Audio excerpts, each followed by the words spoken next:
You're listening to the Archaeology Podcast Network. Hello out there in Archaeology Podcast land. This is Dr. Alan Garfinkel. I'm the president and founder of the California Rock Art Foundation. And what we do is we identify, evaluate, manage, and conserve rock art both in Alta California and in Baja California. We conduct field trips, we have trainings, exercise, we do research, and in every way possible, we try to preserve, protect, and coordinate treasures of Alta and Baja California rock art, of which there are many and diverse.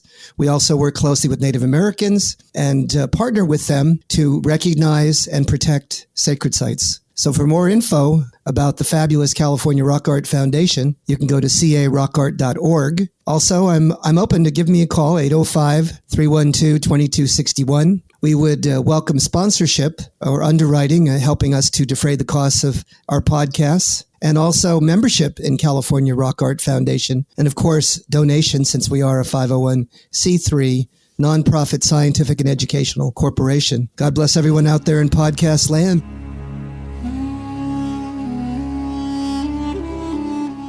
You're listening to the Rock Art Podcast. Join us every week for fascinating tales of rock art, adventure, and archaeology. Find our contact info in the show notes and send us your suggestions.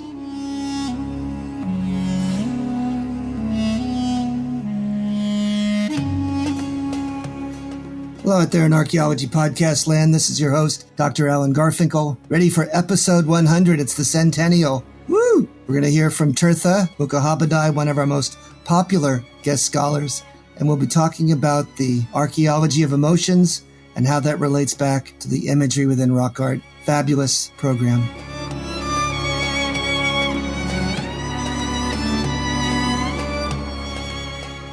Well, hello out there in Archaeology Podcast land. This is your host, Dr. Alan Garfinkel, and this is episode 100, the centennial. How exciting. We've been doing this for about 3 years. And one of our most popular and gifted scholars is on with us this evening, patching in from Mexico. His name is Tirtha Mukhopadhyay. He's a Fulbright scholar and an excellent researcher. Tirtha, are you with us? I'm right here with you, Alan. Thank you very much for having me on this show. Well, it's a pleasure.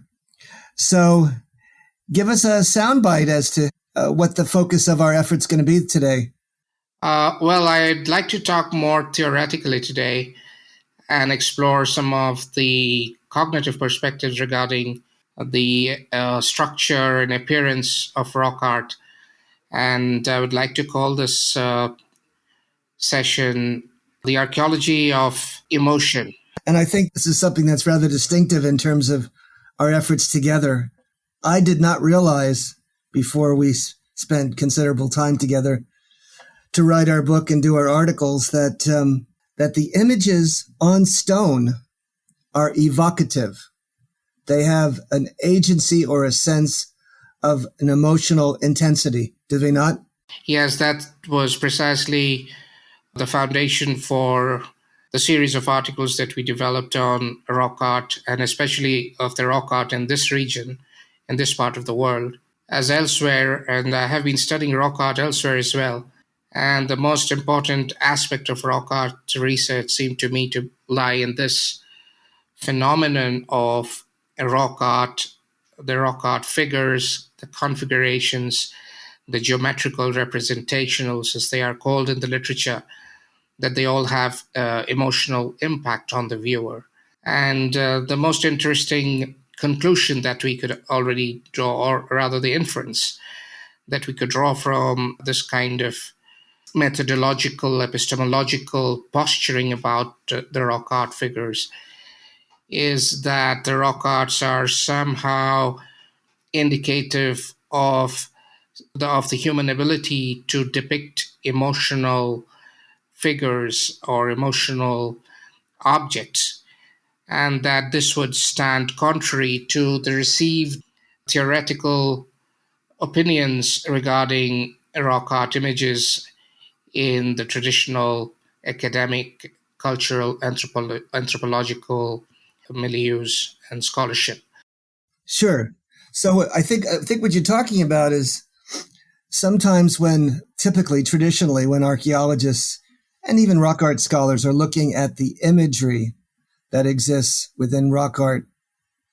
They call them static anthropomorphs, or they call them images that they don't have the vitality or the power or communicative elements to them.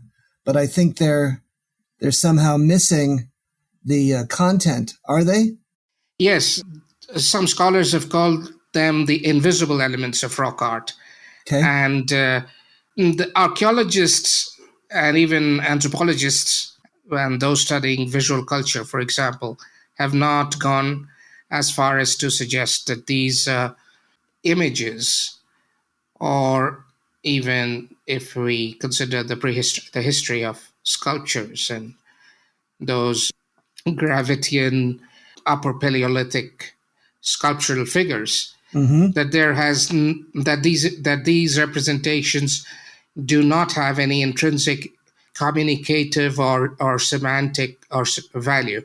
In other words, the anthropologists of the last 100 to 200 years, including the great anthropologists of the German Anglican anthropological traditions, including Edward Taylor, Franz Boas, and you name the Karl Lumholtz, those pioneers in cultural anthropological studies have always tended to consider the images as static symbols to which humans have have attributed meaning in a consensual way, but that this meaning is part of a collective consensus, that it's not that the image does not intrinsically have any meaning or Right.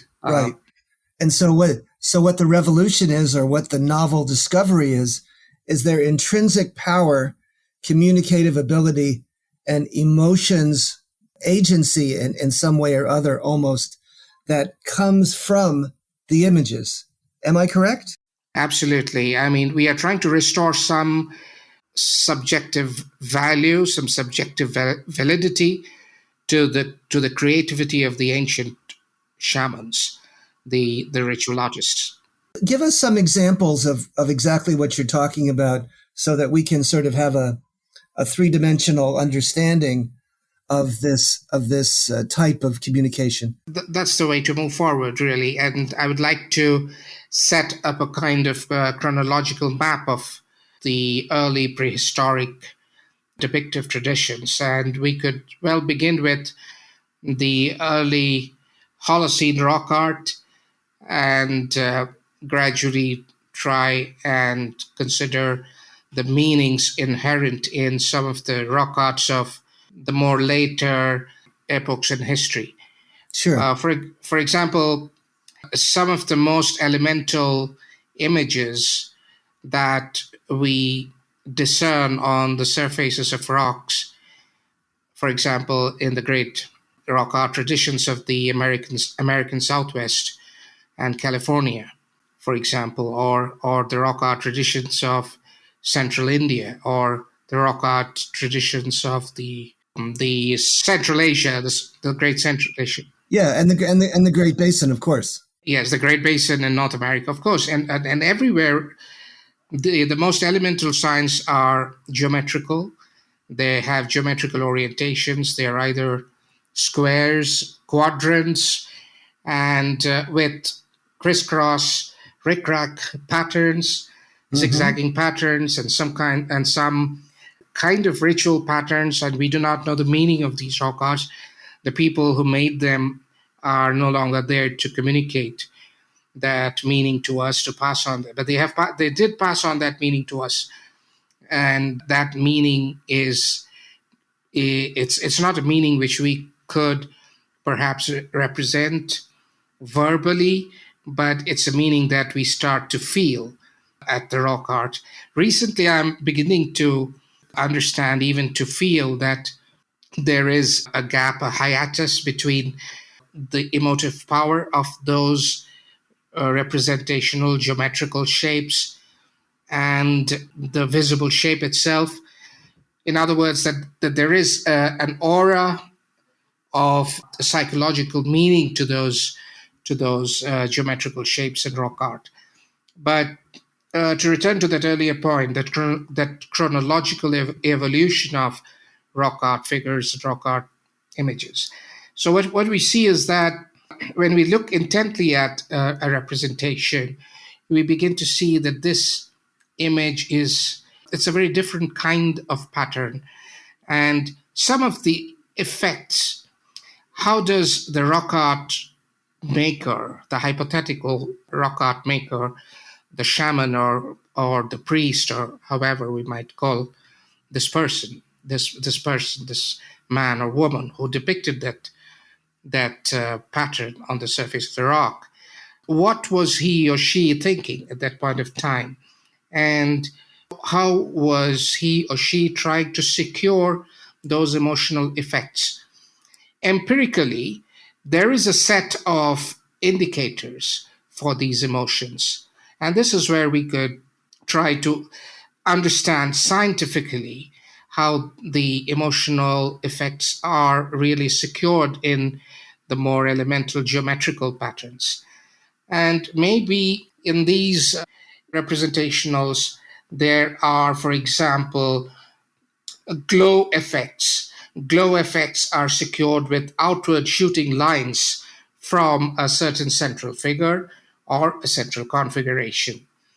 There may be frill effects or embellishments. And then there is, of course, that very strange, the recurrence of the Fibonacci circles. There are concentric circles. There are matte patterns. There are diamond shapes with parallel concentric diamond patterns. Mm-hmm. And the other interesting aspect of this, that when we consider the metrics, the distance between one point and another point in that visual continuum, Mm-hmm.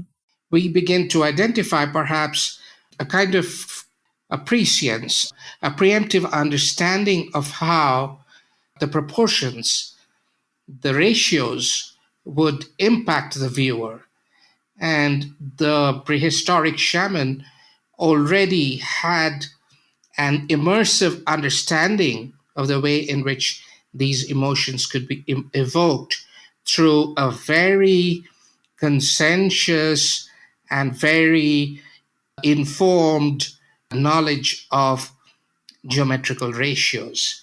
And this would take an enormous amount of research and recognition, an enormous amount of literature for us in order to understand how these effects were really secured.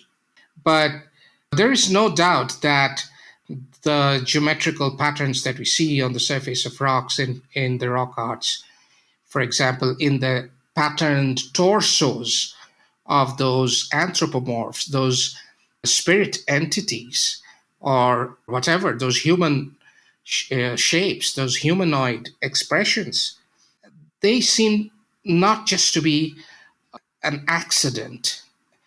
There is logic, there is thinking, there is historic, even evolutionary contemplation ingrained in the way the shamans depicted the rock So art. there's a structure and there's a method to their effort.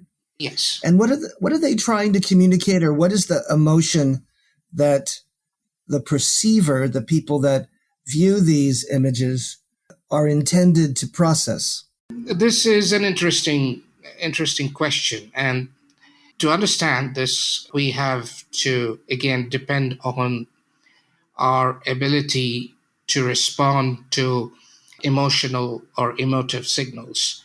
Emotions, the very etymology of the word emotions suggests motion or movement.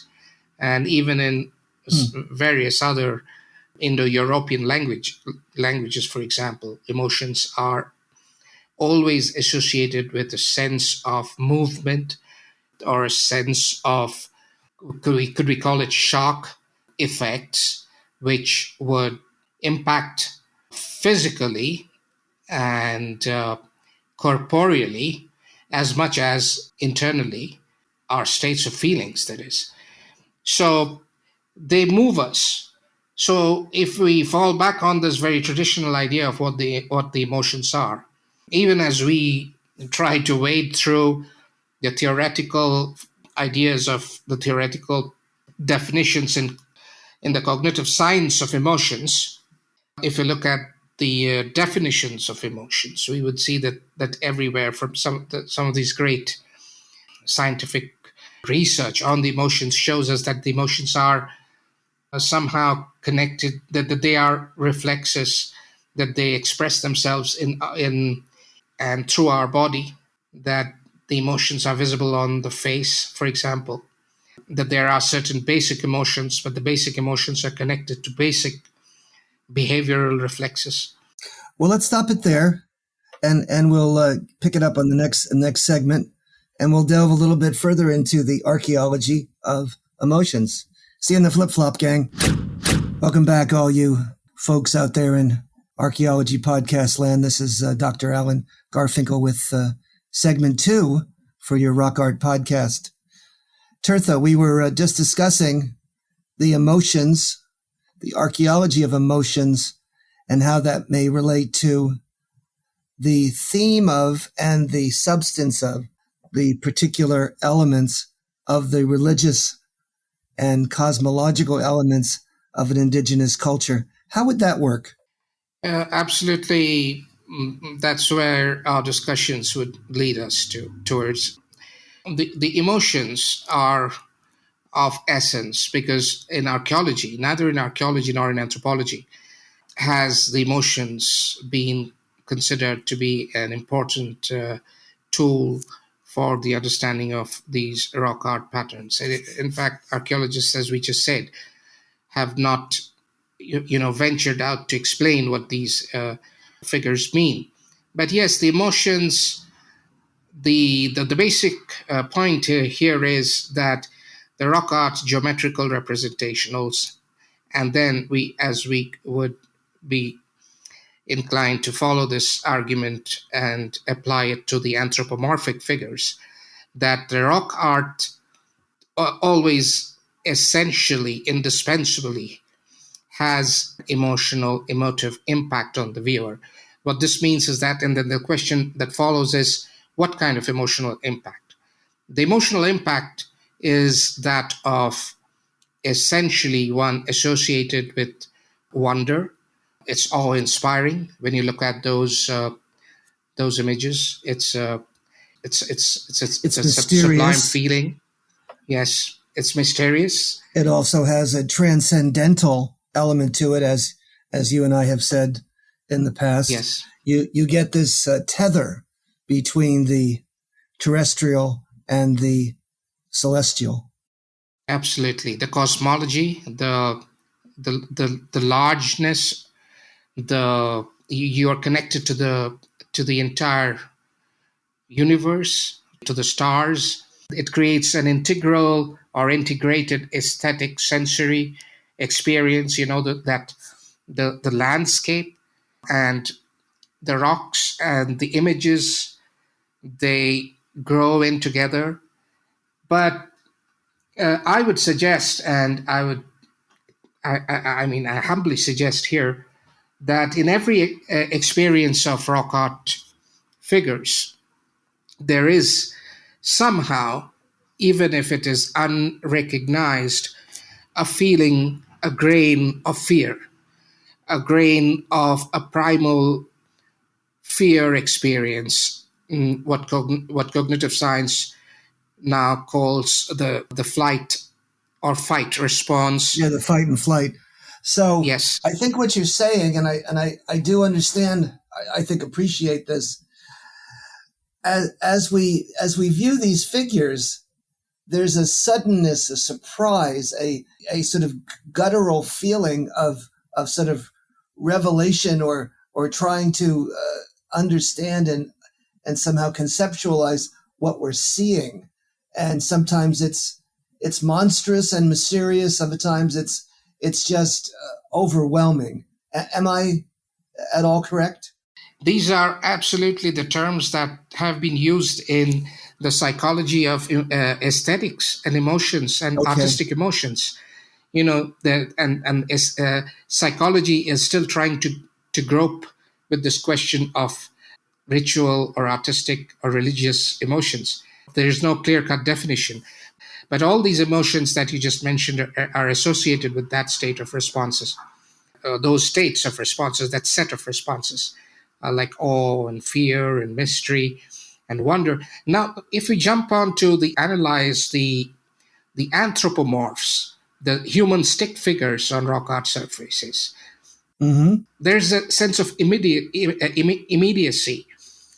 The figures seem to jump out at us, that they seem to be floating. They have what, Maringer, whom we both of us have been fascinated with Maringer's position on the numinous experience of rock art Right, figures. right. The numinous.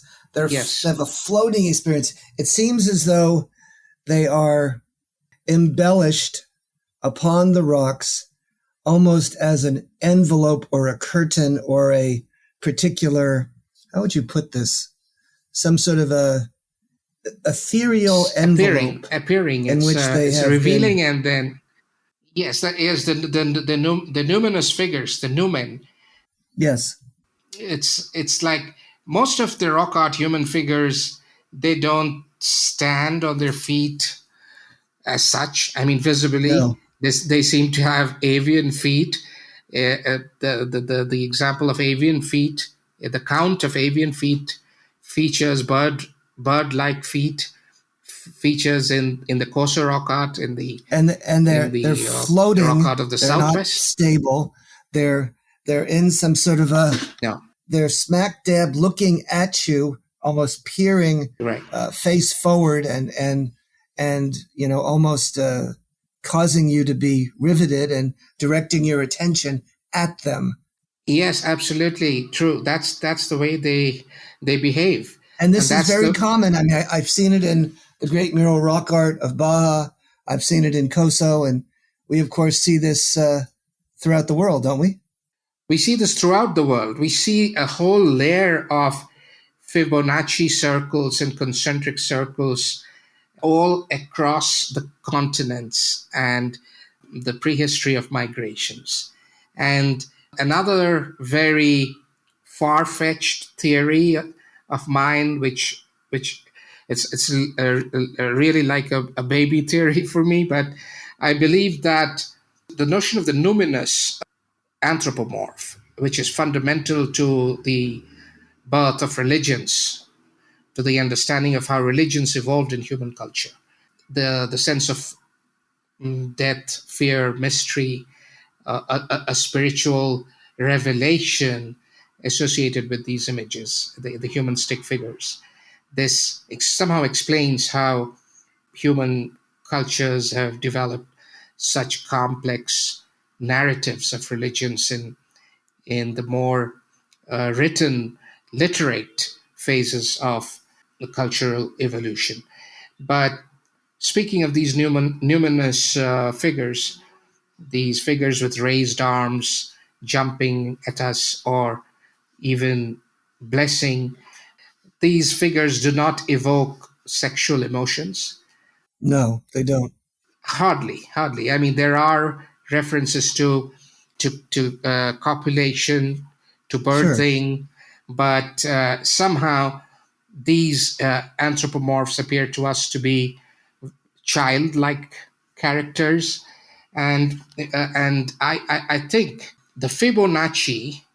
There is a way of looking at the Fibonacci, just as there is a way of the Fibonacci looking at us. Mm-hmm. What I mean is, the Fibonacci creates an effect of, dizziness.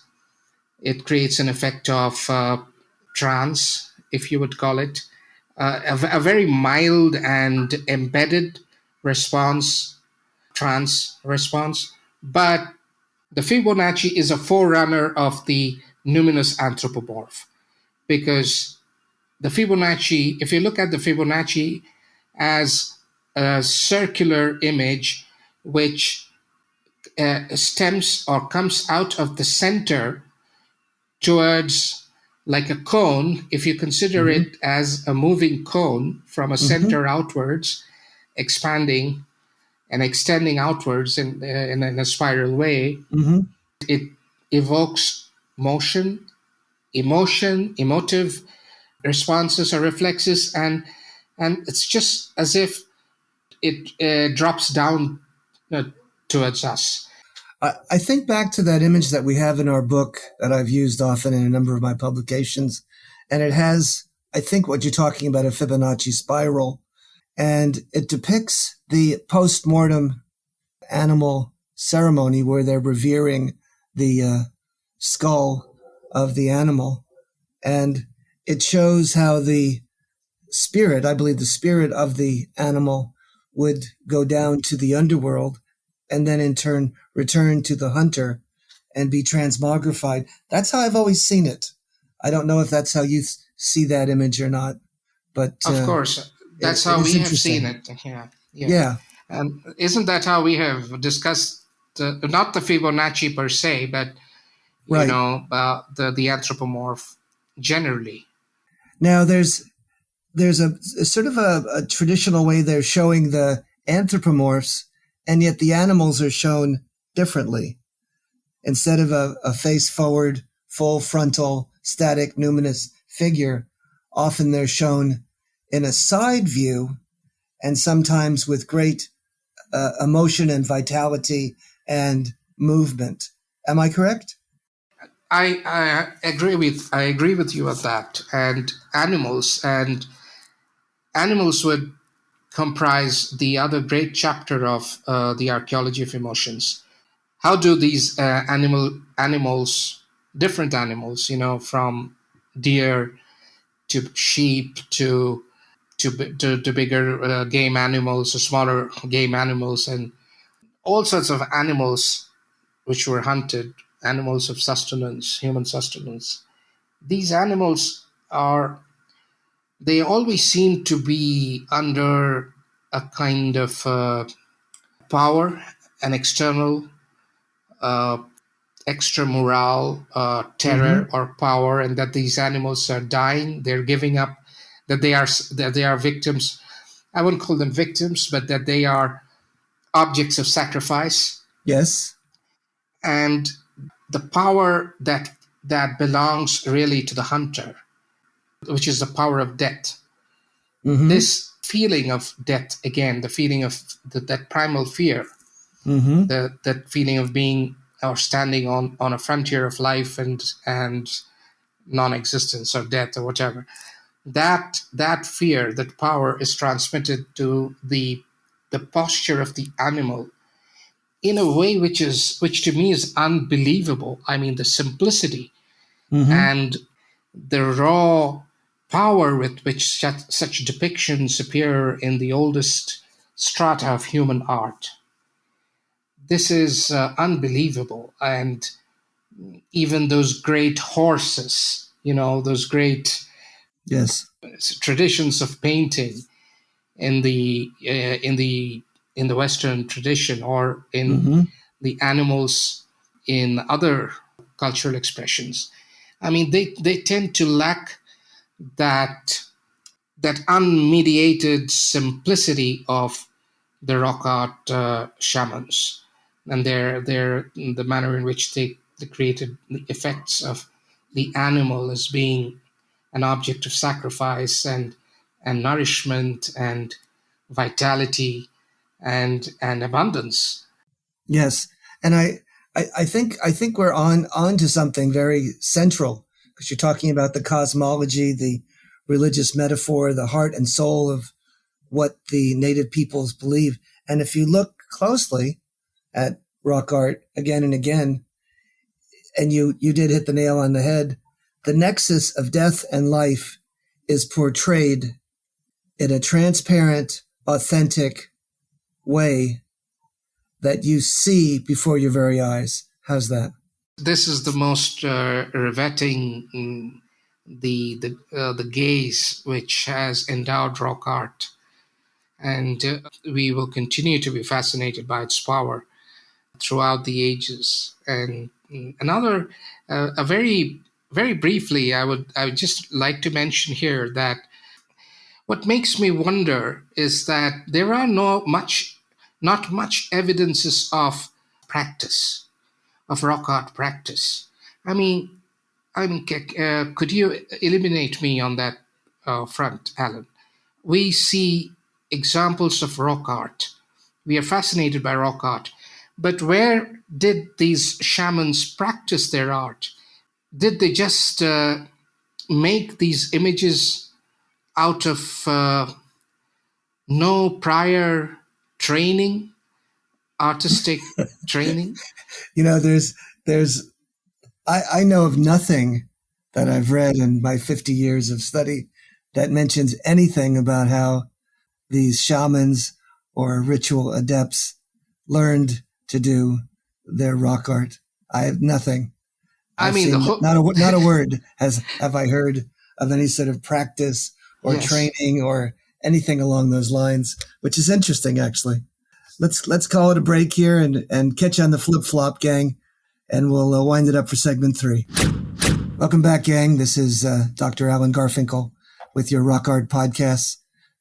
Tirtha Mukhopadhyay from Mexico, talking about the archaeology of emotion and the nature of indigenous religions.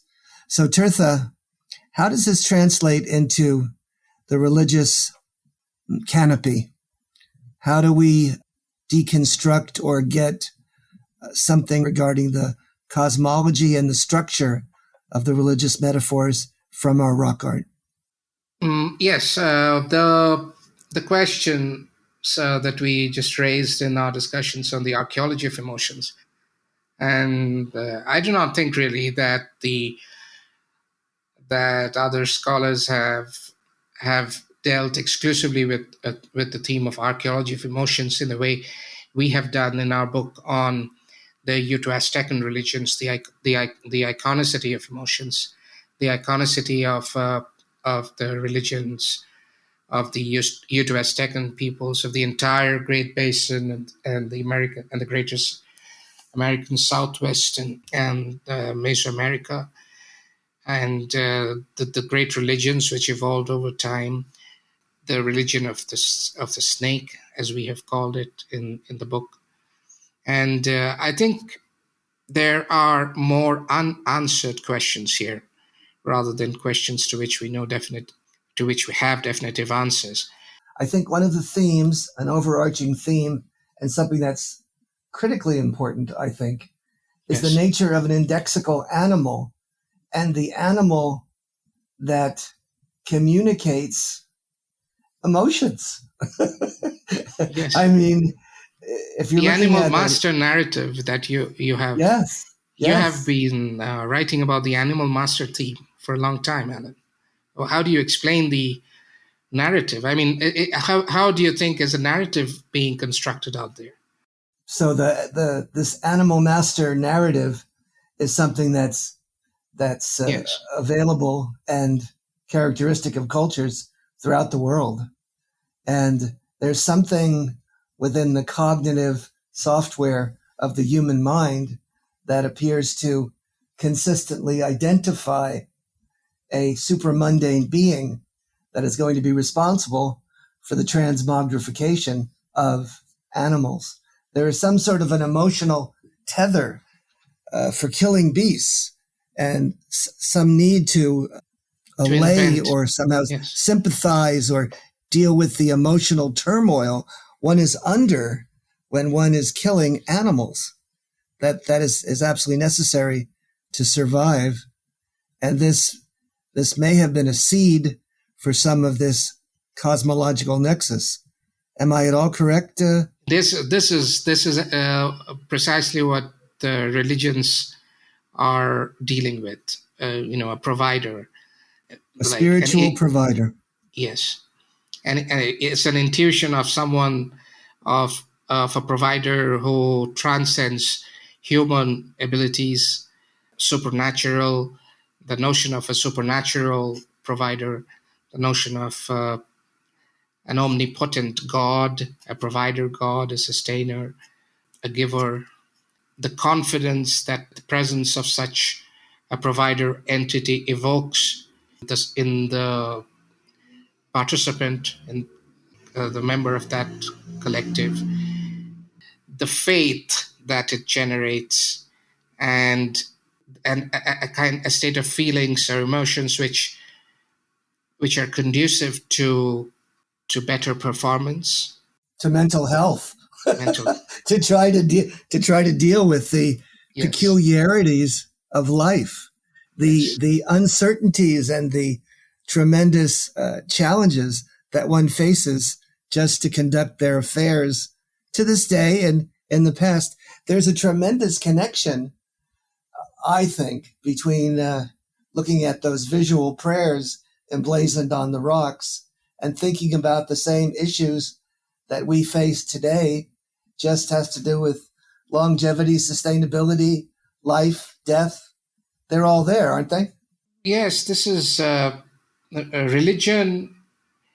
We don't know if we have transitioned beyond religions, but the doctrinal elements of religions. But religion may be a system integrated in our very cognitive nature itself, and does not lie beyond it in some ethereal, speculative space of our discourse. There's something within our physiology, our neural structure that Absolutely. consistently yearns for some sort of a supramundane being to reassure us, to give us confidence, to give us the ability to face adversity and also the disconnects that we have in terms of attempting to live, attempting to procreate and have a family and to abide on the planet. Yes, disease, natural disasters, all those great fears, the primal fears that nature evokes in us. To this very day. Yes. Yeah, This, to this this, very this, day. I mean, just the natural engineering of it all is amazing. It's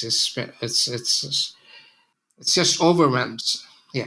You know, I've thought about this a little bit, and I don't know if this comes out of the blue, but after 9/11, and I think I've mentioned this to you before, one of the things that occurred was this tremendous angst that people had, and the need to identify symbolically as a nation.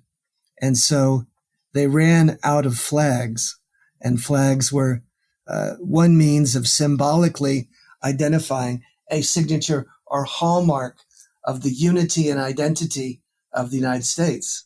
Now, isn't that somewhat analogous? Of course, of course. I mean, this is exactly how religions were preparing us for the last 2 millennia, for the last several centuries. And what's Mm-hmm. interesting is the simple, elemental, primeval, primordial nature of rock art enables us to appreciate how this works. Humans are also competitive, combative. Humans are willing to destroy each other.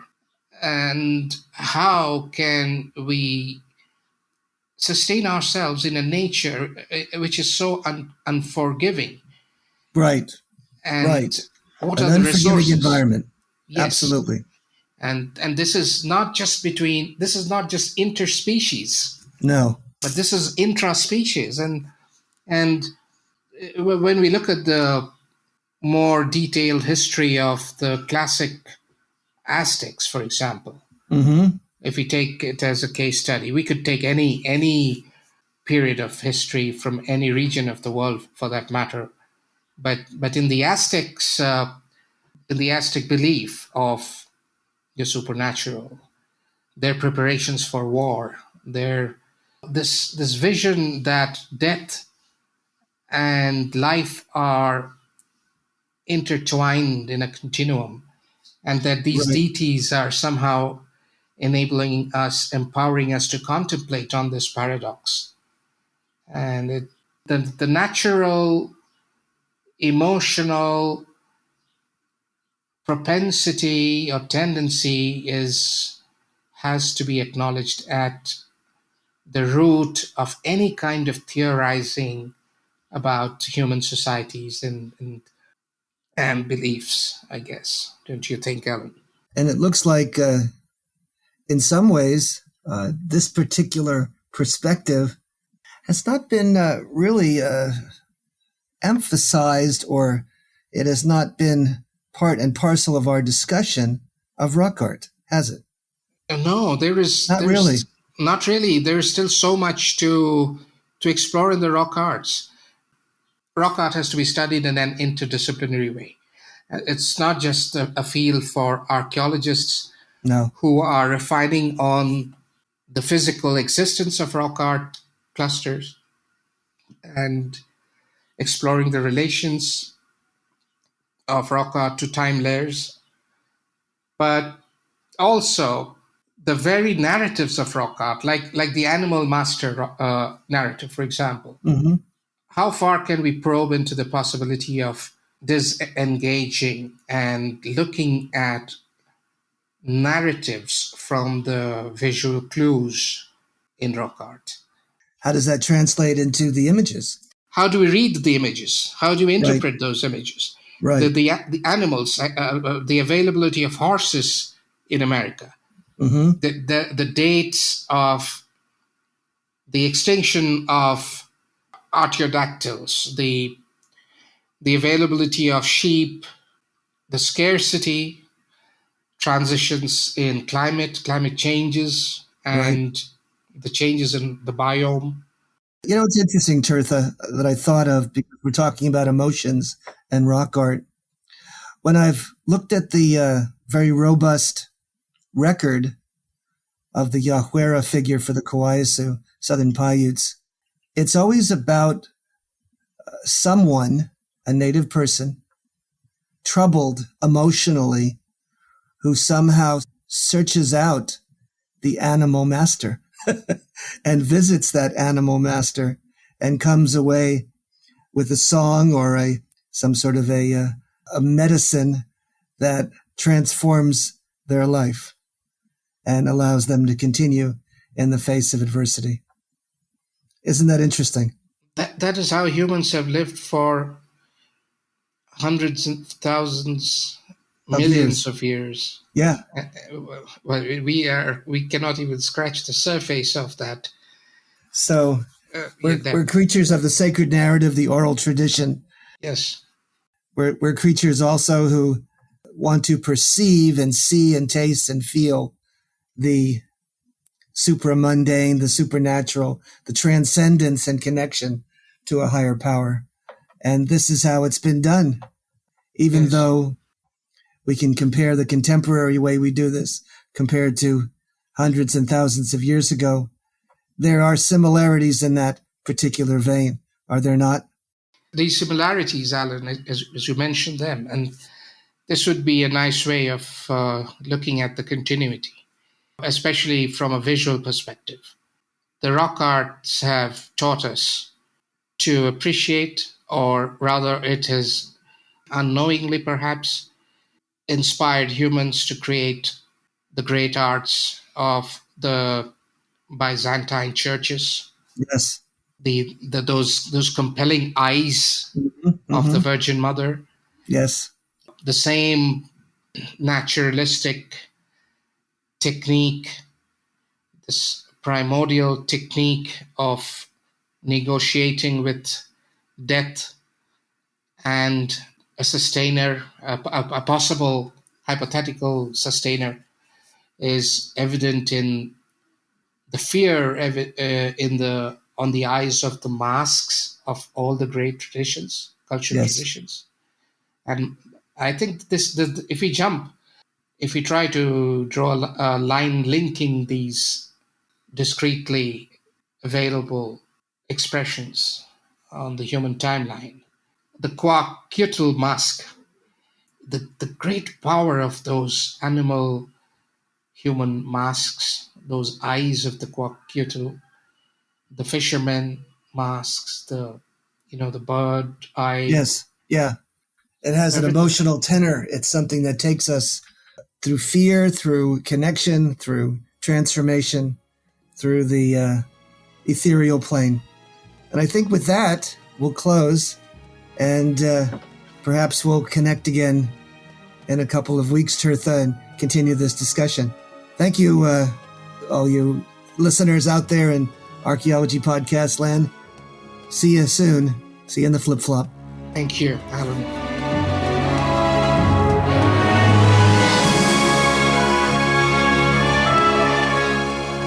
Thanks for listening to the Rock Art Podcast with Dr. Alan Garfinkel and Chris Webster. Find show notes and contact information at www.archpodnet.com/rockart. Thanks for listening, and thanks for sharing this podcast with your family and friends.